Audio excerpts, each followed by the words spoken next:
The Crown and the Courage. The story of Queen Esther.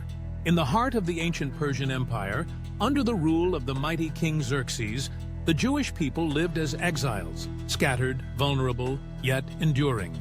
Among them was a young woman named Esther, known also by her Hebrew name, Hadassah.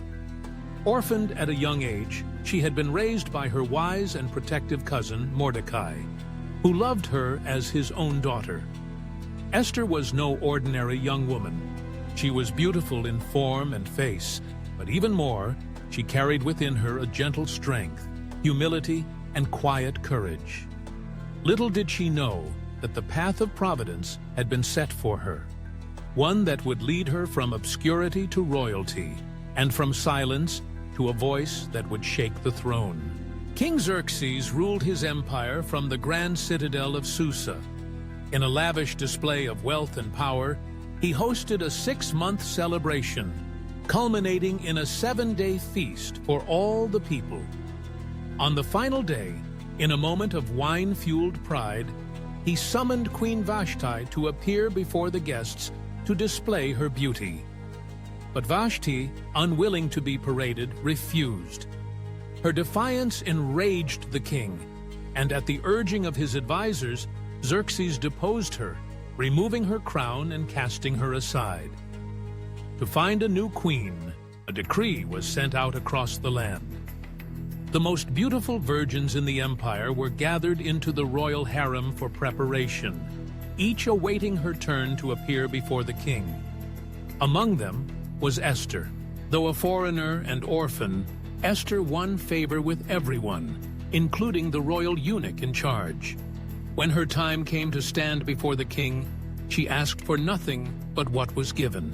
Her beauty, grace, and humility captivated Xerxes. He placed the royal crown upon her head and made her queen, unaware of her Jewish heritage. At Mordecai's advice, Esther kept her identity hidden. Meanwhile, Mordecai, who worked at the king's gate, uncovered a plot to assassinate the king. He told Esther, and she passed it on to Xerxes, saving the king's life. The event was recorded in the royal annals, though at the time it went unrewarded. Enter Haman, a proud and powerful noble promoted by Xerxes to the highest rank among the officials. All were commanded to bow to him, but Mordecai refused. A Jew who bowed only to God, Mordecai's stance enraged Haman. In his fury, Haman devised a plan not only to punish Mordecai, but to exterminate all the Jews in the empire. He cast lots to determine the date. The lot fell on the 13th day of the 12th month. With lies and silver, Haman convinced the king that a dangerous people lived within his kingdom, disobedient to his laws. Xerxes, unaware of Esther's identity, gave Haman his signet ring to seal the decree. The order was sent. On the chosen day, all Jews, young and old, women and children, were to be killed. When Mordecai learned of the decree, he tore his clothes, put on sackcloth and ashes, and wept bitterly in the streets. News reached Esther, and she sent a messenger to learn what troubled him. Mordecai urged her to go before the king and plead for her people. But Esther hesitated, for to enter the king's presence uninvited was a crime punishable by death, unless he extended his golden scepter. Mordecai replied with words that would echo through history. "Do not think that because you are in the king's house, you alone of all the Jews will escape. Who knows but that you have come to your royal position for such a time as this?" Esther's heart steadied. She sent back her answer, "Gather all the Jews. Fast for me. I will go to the king, and if I perish, I perish." On the 3rd day, clothed in royal robes, Esther stood in the inner court. The king saw her, and his heart was moved. He extended his golden scepter. "What is it, Queen Esther?" he asked. "Even up to half my kingdom, it shall be yours." Esther invited the king and Haman to a private banquet. There, she made no request, only inviting them again the next night. Haman, flattered, went home boasting, but his pride turned to rage when he saw Mordecai at the gate, still refusing to bow. At the advice of his wife and friends, Haman had a gallows built, 50 cubits high, to hang Mordecai. That night, the king could not sleep. He ordered the royal records read to him, and there he was reminded of Mordecai's unrecognized act of loyalty. "What honor has Mordecai received for this?" he asked. "Nothing," came the reply. Just then Haman arrived to request Mordecai's execution. But before he could speak, the king asked, "What should be done for the man the king delights to honor?" Thinking it was for himself, Haman replied, "A royal robe, a horse, a noble escort, proclaiming honor in the streets." The king said, "Excellent. Go do all that for Mordecai." Haman was forced to honor the very man he sought to kill.